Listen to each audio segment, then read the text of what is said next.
Hello, I'm Scott Brady, and welcome to segment 1 of our 6-part series of tires for overlanding.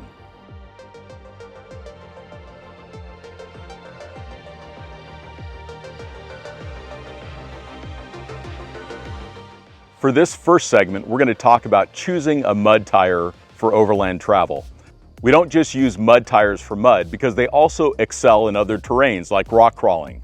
And that's because we get all of that excellent mechanical keying between those large lugs and the surface that we're trying to crawl over.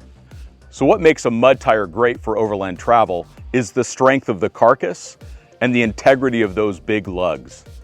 They're not only going to allow us to travel through very soft conditions like mud, but they're also going to work really well in snow, and they can even work well in sand with the right kind of vehicle.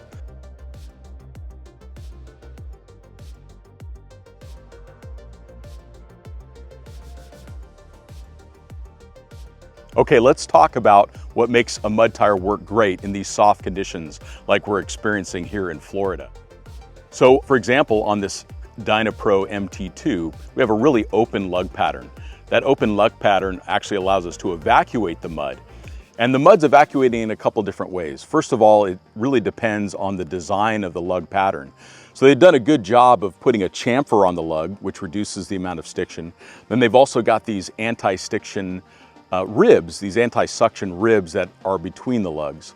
And then the thing that we need to do as a driver is keep our wheel spin up.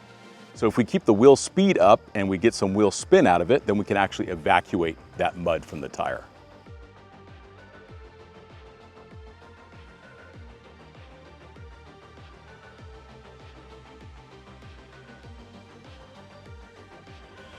All right, so we can see that the lugs here wrap around the side of the carcass. That's going to provide additional traction in ruts, but it's also going to give a lot more lug integrity to these side lugs so that they're not inclined to be torn off on the rock. We've also got a sipe in the surface of the lug, which is going to improve wet weather traction, particularly on wet pavement. But you can really see these clearly defined anti-stiction ribs that go between the lugs.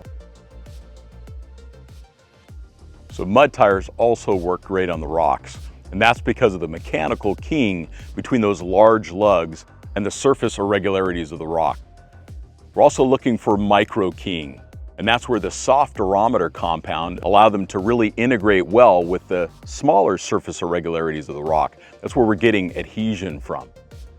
And then we've also got the strong carcass strength of a traditional mud tire, and that's going to help prevent us from getting flats from those sharp edges of the rocks. Overall, mud tires are an excellent choice for extreme terrain, including rocks and deep mud.